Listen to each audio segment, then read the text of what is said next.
Welcome to Massive Beers. My name is Matt. We do beer stuff. We do it here. We do it in other places too. And I swore up and down in my brain that I've reviewed this beer before. I have not.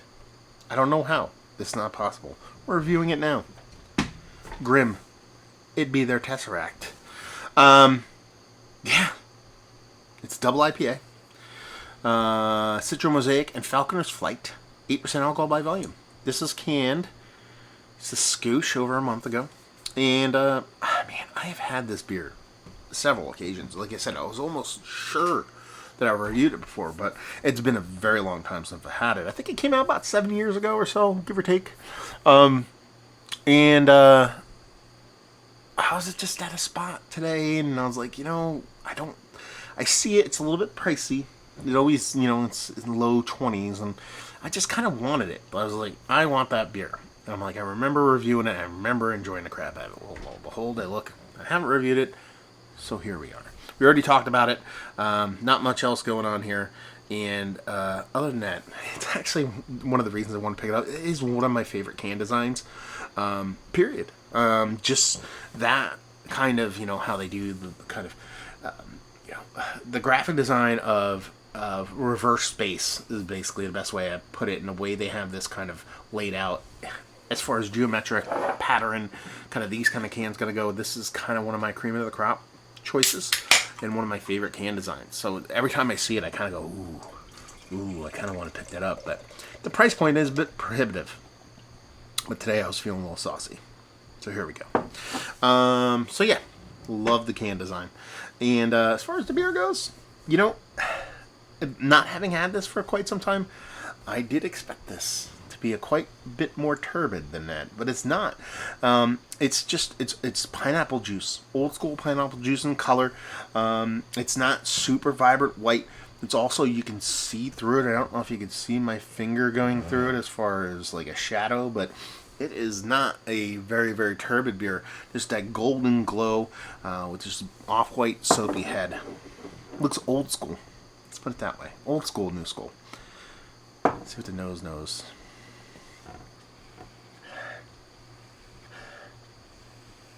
Yeah, vibrant citrus is where this hangs its hat. Vibrant citrus, and what I think is going to be like a grassy kind of component when it comes to the hops, at least on the taste. It has that precursor of that green grassiness, walk behind the mower thing I haven't talked about in quite some time. But it has this very, very run the gamut of very bright citrus. A non-acidic lemon lime, big orange, but a non-pulpy kind of orange, a little bit of pineapple in there. Very much all the citrus are belong to us. If you want to talk about some kind of sweetened or not ultra sweetened kind of tropical fruit, we could talk about that, but it really is all about citrus notes on this sucker in a very nice way. It doesn't come off super like punch in the face kind of hoppiness. You're talking about 8% double IPA. You can tell it's a double IPA on the nose, but at the same time, it comes off like a little bit kind of sheepish. Like, it's like, I'm big, but I'll go down easy. Does that make sense? We're just gonna dive in. Cheers, y'all.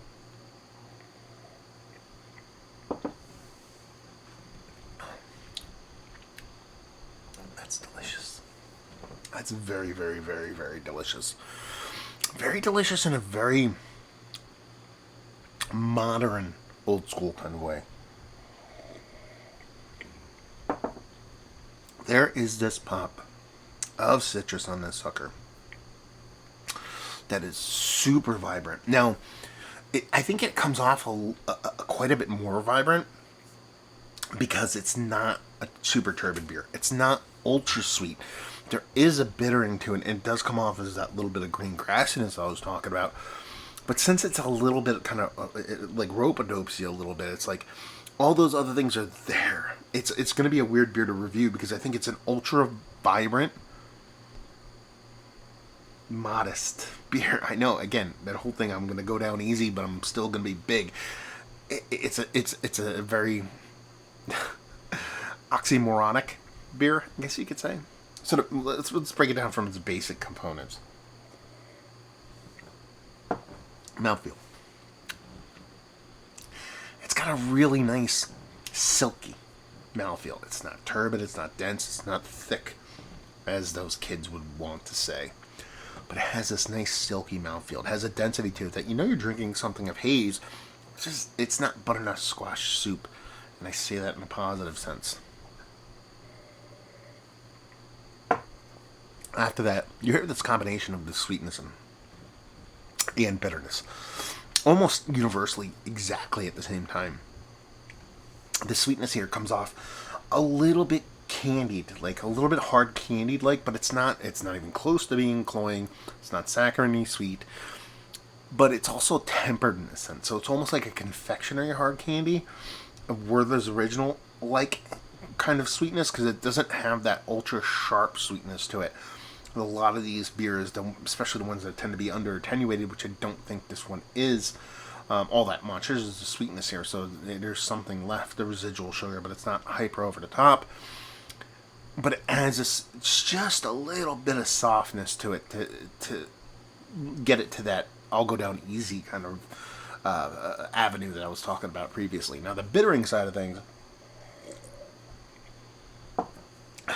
it stops short of being generic. Again, like I said, it's very much like an unkept lawn kind of green grassiness. It's not straight up green grass, but it's like, there's a bit of weeds, a bit of whatever kind of thrown in there. Commensurate with the way the sweetness comes off. Again, not over the top or in your face, but it's big enough. You know you're drinking double IPA. You know it's a big beer, but at the same time it's drinking so easily. So that green grassiness, unkept lawn kind of greeniness to it. On the side of things, the flip side of things, that sweetness, again, we're still leaning into that citrus, but there's a soft, very soft confectionery touch to it, almost like a oat addition or the slightest dollop of lactose. I don't think there's lactose in it, but it's that kind of vibe comes with it, and is very much kind of almost like lemon meringue in the way it kind of comes off. So it's not so much like a lemon candy, and I keep leaning lemon here, even though I think it's probably more a combination of orange and pineapple. But my brain keeps wanting to say lemon-like, but it's lemon-like in the way that like lemon bars, the soft, cakey kind of lemon bars kind of come off, lemon meringue, those kind of things, those citrus notes that come off with that soft, subtle, confectionery-like kind of vibe to it, in combination with that little bit of unkept long green grassiness, with a really silky yet drinkable mouthfeel. This is really good stuff. It reminds me very much of what beer was like before Treehouse. Like post. Like it's that period of time between Hetty and Julius. Even though this beer probably came out after that, it's very much an East Coast IPA. It's not a New England style IPA. I wouldn't call it that. It's very much an East Coast IPA with decent influence from the New England style IPA, not forgetting its West Coast roots in the way the bitterness kind of comes off. It's really good. Like, really, really good. I remember it being a little bit different, to be perfectly honest with you. And again, it's been several years since I've had it. But I remember it being just more New England-y, more hazy. But this comes off as a little bit more kind of adulty. A little bit, not better, but just different in a very delicious way. I'm glad I picked it up. That's very tasty. Lemon meringue. Very much what I'm getting here.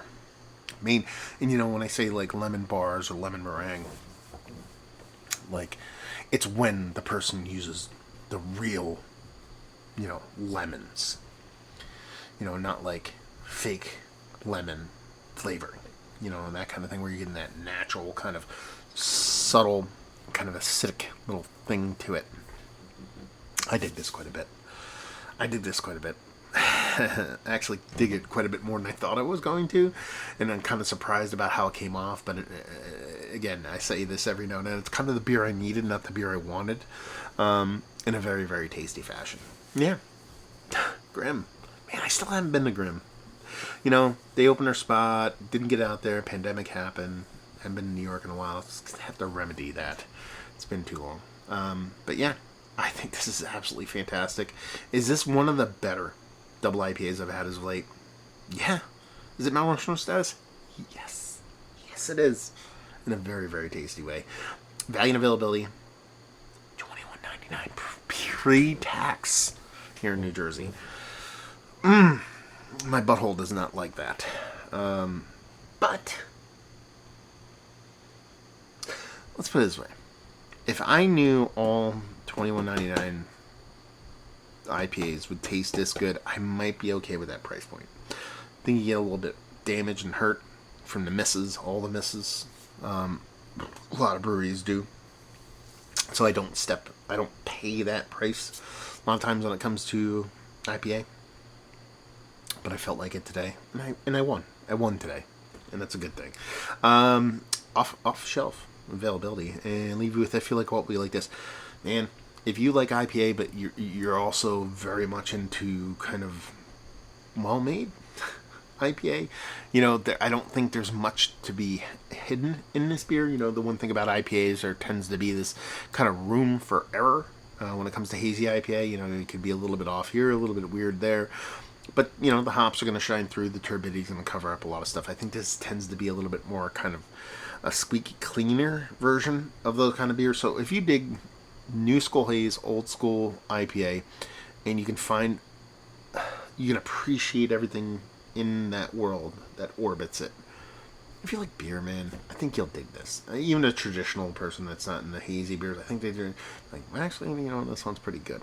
So if you dig hoppy beers, I think you'll love this. So there you go. Reviewing the books. I'm very happy. This is a very, very fun beer. Hopefully you guys enjoyed the review. Grimm, have you been in the brewery? I haven't. Have you had their beers? Have you had this beer? Have you had this beer multiple times over the course of time? Has it changed for you? Has it changed into something better, worse, somewhere in between? Have you had the more recent version of this beer? This one was canned is August 2023. Have you had this, and what did you think about it? All that fun stuff down there. So there you go. Reviewing the books. Hopefully you enjoyed the review. Hopefully you're enjoying a little bit of Tesseract. Hope to see you next time. Cheers, y'all.